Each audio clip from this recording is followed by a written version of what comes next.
you can see why Mickey and every rancher around here would like to convert to what we call permanent set sprinklers instead of portable sprinklers. Permanent set is nothing but putting these pipes underground and then having these risers stick out of the top with the thing that goes okay? And now what Mickey has done that he described briefly when we started is he even got rid of the ones that go and he ended up putting in pop-up sprinklers, and we'll talk about those right away when we get around the corner right up here. Did you keep the same size? These are portable laterals, so if you ever hear portable lateral sprinklers, that's what these are. And if you ever want to sell these, let me know. I think I know someone who wants to buy them. Then how many of those were in each line? Well, it varied from anywhere from 8 or 10 up to 16 to 20. Okay. So the longer fields, there was a lot of them. So. Yeah. And then you have the maintenance of the sprinkler. Each one of those sprinklers has to be maintained that's on there. We talk about Mickey going high-tech, turning on sprinklers on automatic timer. This is the end result of that.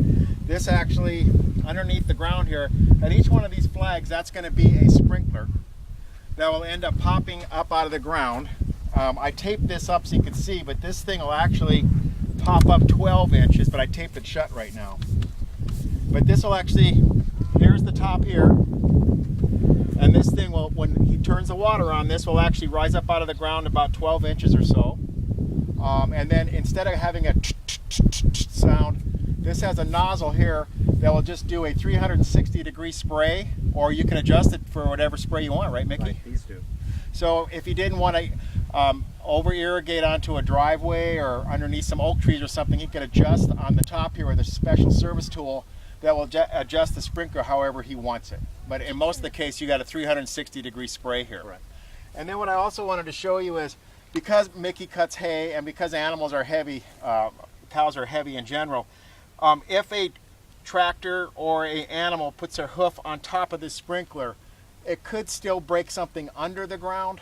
The old sprinklers that he had up above the ground, the impact sprinklers we call them, the ones that go cattle will routinely snap those off on the top above the ground. So that's one reason he went under the ground.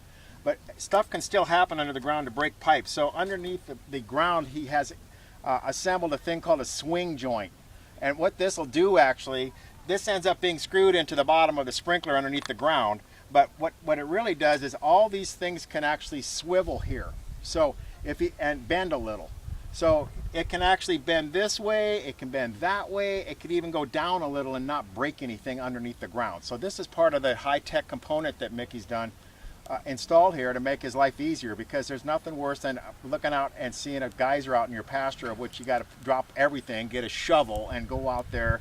And if any of you have fixed wet, muddy, broken lines, imagine how it'd be to do that routinely. And also if you're making a living on raising pasture or hay, you have to make sure everything's fixed all the time. So this has kind of saved you a ton of time. Very low maintenance. So, Mark, just running 3/4 inch lines?